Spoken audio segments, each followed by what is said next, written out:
It's Megan Keshia and welcome back to my YouTube channel. So bago tayo mag-start, kung bago ka pa lang dito sa aking YouTube channel, so don't forget to click the subscribe button below and the bell beside it para notify kayo whenever I upload a new video. So guys, nakita nyo naman sa ating title is magdi-DIY tayo ng ating hair. Just DIY hair color.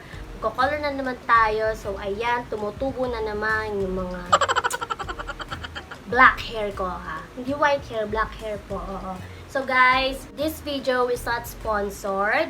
So disclaimer lang po, hindi po ako hair professional or hair expert. So kung paano po yung pagkulay ko ng aking hair is ganun lang po talaga yung kung paano ako nagkukulay ng aking buhok. Kasi nga yan, ilang beses ko na rin yan nakulay. Nakita nyo naman, di ba?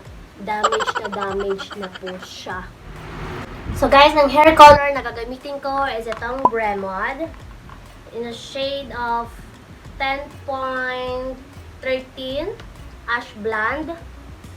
Ayan, so dalawa po yung kinuha ko kasi medyo makapal po yung aking hair. So baka magkulang kasi yung isang tube. And then, so ito naman yung developer na kinuha ko kasi walang available na Bremod. So ito ang Colisi, 12%. So guys, ito 28 pesos. And then, itong pang color is 65 pesos po siya guys. And then syempre wala akong nabiling kahit na hair treatment. So meron akong available dito is itong cream silk dry rescue. So ito na lang yung ihahalo ko. And then kailangan din natin ng gloves. So hindi ko to binili guys. Available po ito sa bahay namin. And then itong mixing bowl. And then this one, yung applicator. And then yung ating clamp.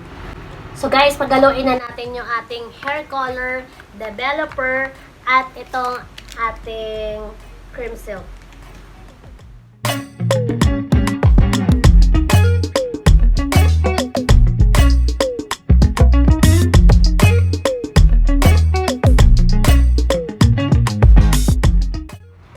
So guys, na-mix na natin yung ating hair color, developer, and then yung ating hair treatment, which is conditioner. Cream silk lang po yung aking ginamit.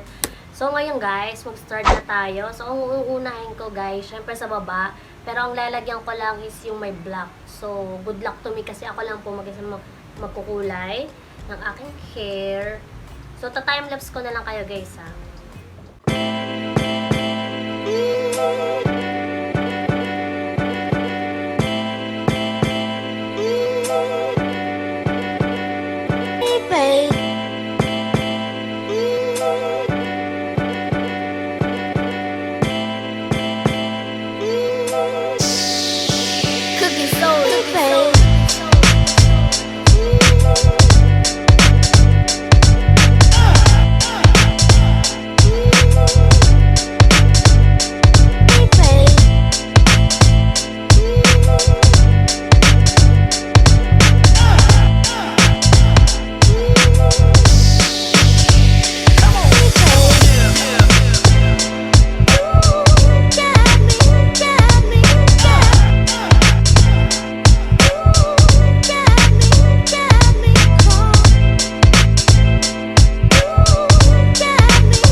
Guys, tapos na ako mag-hair color ng mga regroot parts. So, ang nakalagay dito sa box, 20 to 25 minutes yung processing time or yung pagbabad dito sa aking hair, dito sa regroot parts. And then after that, after 20 or 25 minutes, tsaka natin kukulayan tong may mga kulay. Para medyo pantay naman yung kanyang kulay. So guys, tapos ko na siya kulayan lahat. And then ibababad ko to for 30 to 45 minutes. And takanlawan ko siya. And then I'll be back. So guys, kakatapos ko lang po maligo. As you can see, ayan na yung ating hair color. Diba? Talagang literal na kakatapos ko lang talaga maligo. So, aayusin ko lang siya, papatuyuin ko lang siya using my blower and konting plancha-plancha. And I'll be back.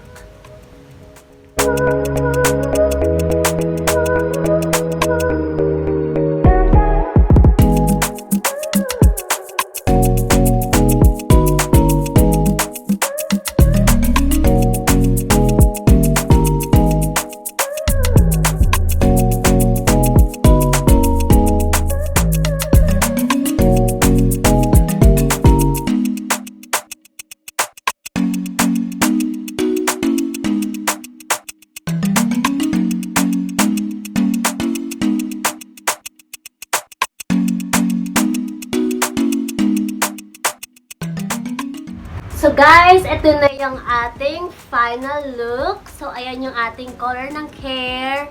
Hapon na kasi guys, so it's already 5:10 in the afternoon. So hindi na maganda yung lighting natin dyan. Naka-ring light na lang ako habang nakatapat dito sa ating bintana. And as you can see, ayan na yung ating color ng hair. Ayan guys, so nag-blower ako and then nag-plancha lang ako ng aking hair. And then, konting makeup. I hope you like it. Yan. So, by the way guys, gamit ko yung lipstick ni Leticia. So, napakaganda. Grabe talaga. So, sana nagustuhan nyo tong vlog natin ngayon. So, guys, yung ginamit ko is yung Bremod. So, ilalagay ko na lang din sa description box below yung lahat ng mga ginamit ko, pati po yung presyo. And then, wala pa ata itong 100 pesos, itong DIY hair color natin, which is color Ash Blonde. So, ang napansin ko lang guys is medyo naging dark yung ilalim. So, hindi ko alam kung medyo dark. Basta yun na yun, at least kumulay siya. Diba? Kasi nakita nyo naman yung aking previous hair color. Ayan, aking previous hair color, nagiging parang orange na siya guys. Oo. Nagiging color orange siya. So, yung guys, sana nagustuhan nyo yung content natin ngayon. So, don't forget to click the subscribe button below and napabasa rin para notify kayo whenever I upload new videos. At syempre guys, huwag nyo kalilimutang i-follow nyo ako sa aking Facebook account and sa aking Instagram account. So, yun lang guys. So, thank you. Bye! So, by the way guys, mag-iingat po tayo. Always wear a face mask, face shield, always bring alcohol. Ang lupalop ko mang pumunta. At syempre guys, huwag nating kalilimutan, observe the social distancing. So yun lang guys. Oops! May nakalimutan ako. So guys, nakaisip ako na itatawag ko sa inyo. So instead of guys, tawagan ko kayo, mga BebeLoves! So, goodbye mga BebeLoves! Good vibes lang! Bye!